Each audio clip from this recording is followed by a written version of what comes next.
Olá, eu sou a Débora, integrante do Grupo Fiscal. No vídeo de hoje eu vou falar sobre os índices de liquidez. Mas antes, se ainda não é inscrito, peço para se inscrever e ativar o sininho de notificações. Os índices de liquidez avaliam a capacidade de pagamento da empresa e suas obrigações, sendo de grande importância para a administração da continuidade da empresa. As informações para o cálculo desses índices são retiradas do balanço patrimonial, que é a demonstração contábil que evidencia a posição patrimonial da entidade. A contabilidade trabalha atualmente com 4 tipos de índices de liquidez. São eles: índice de liquidez corrente, índice de liquidez seca, de liquidez geral e de liquidez imediata. Cada um possui uma definição e um uso diferente. Os dois primeiros conceitos referem-se à capacidade de pagamento a curto prazo de uma empresa, e o índice de liquidez geral serve para medir essa capacidade no longo prazo.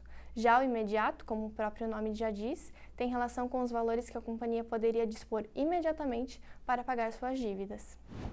O índice de liquidez corrente mede a capacidade de pagamento de uma empresa no curto prazo. Ele é um dos indicadores mais conhecidos para se analisar a capacidade de pagamento de uma companhia.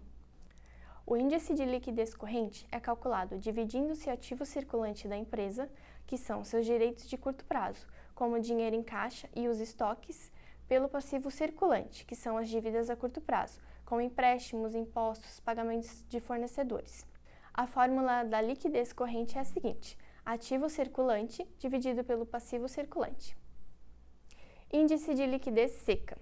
O índice de liquidez seca é similar ao índice de liquidez corrente. A única diferença é que ele exclui os estoques do ativo circulante da empresa, já que esses direitos são menos realizáveis no curto prazo.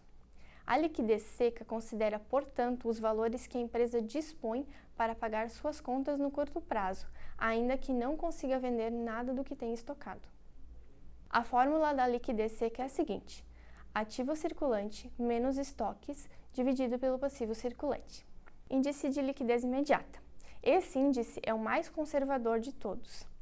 Esse indicador considera apenas a conta do balanço patrimonial da empresa, que representa os valores já disponíveis, ou seja, o dinheiro em caixa, os saldos bancários e as aplicações financeiras de curto prazo. Além dos estoques, são excluídos, portanto, também os direitos como os decorrentes de vendas a prazo. O índice de liquidez imediata é bastante volátil e está mais sujeito a variações, já que os valores disponíveis são também aqueles mais fáceis de se movimentar. Um índice de liquidez imediata alto não significa necessariamente que a empresa tenha um bom controle de suas contas. Ter muito dinheiro em caixa pode ser prejudicial, por exemplo, no caso de uma inflação alta. A fórmula do índice de liquidez imediata é o disponível dividido pelo passivo circulante. Índice de liquidez geral. O índice de liquidez geral busca dar uma visão da solvência de uma empresa no longo prazo. Por esse motivo, além dos itens considerados na liquidez corrente, o índice de liquidez geral adiciona os direitos e as obrigações da empresa para um prazo mais alargado, ou seja, seu realizável a longo prazo e seu exigível a longo prazo. A fórmula do índice de liquidez geral é a seguinte: ativo circulante mais realizável a longo prazo dividido pelo passivo circulante mais passivo não circulante. Como regra geral, a leitura dos índices de liquidez é feita da seguinte maneira: índice de liquidez maior que 1, a empresa possui alguma folga para cumprir com suas obrigações. Índice de liquidez igual a 1, os valores à disposição da empresa empatam com as contas que ela tem para pagar.